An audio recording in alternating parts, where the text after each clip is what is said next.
Hi there, in this lesson I'm going to show you how to set up your machine for free motion quilting. I have all the details and links about these tools you need to start, so you can check that out and have all these tools ready for you to start free motion quilting with me. So what I have here are the basic tools that I feel is highly required to ensure a great start for free motion quilting.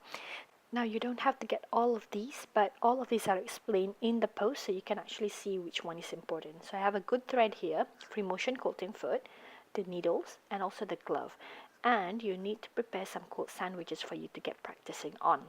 So this is important. So the one I have here is a couple of quilt sandwich that's about 10 by 10 inches, and I have a contrast color. Here I have yellows and also some navy blues, and these are going to be, one of them is going to be the top and one of them is going to be the backing. Now I chose two different colors for that purpose is because at the beginning we want to be able to see our stitches really clearly, all the tension issues and all that. So I have this one for the top and also this one for the back. I'm going to be using two different color thread as well for the top and also the bobbin thread.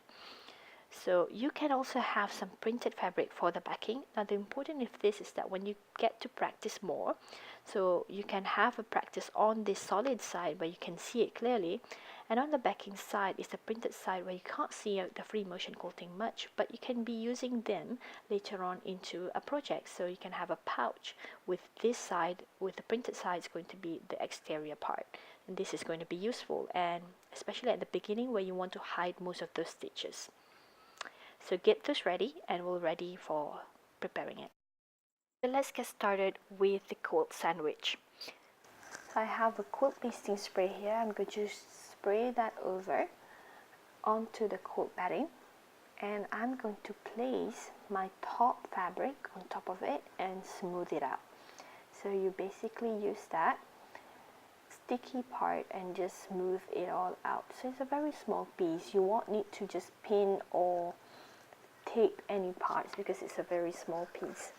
So these are about 10 by 10 inches, and I'm going to turn it around and spray it on the back, and I'm going to put the backing on the same way. I'm going to just press that and smooth it out, and that's all you need. You need to do a couple of these and you're ready to go.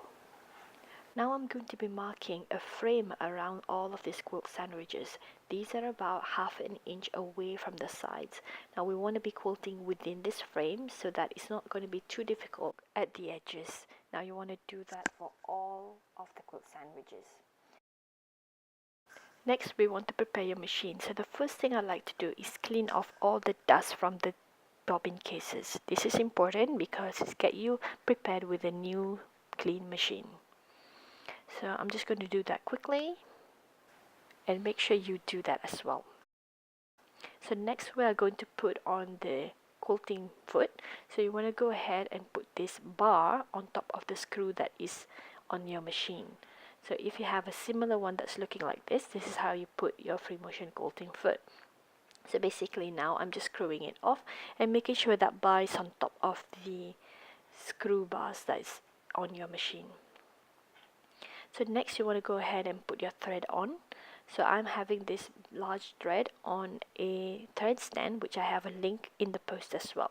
So you can check that out if you're using this large thread.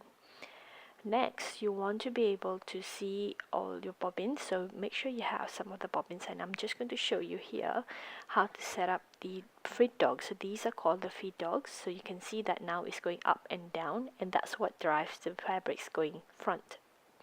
Now you want to go ahead and drop that feed down so you can see that it goes down.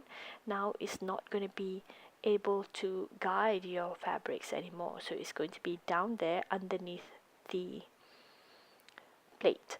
So what you want to do is make sure that the feed dog is down for free motion quilting, so that we want that not to be disturbing our free motion quilting movement.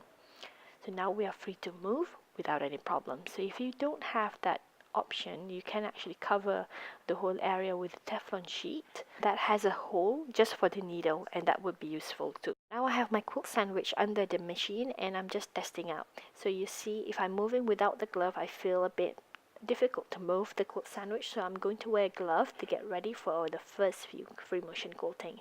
And I'm going to be seeing you in the next lesson for that, so make sure you stay tuned with this mini course, and I hope to see you then.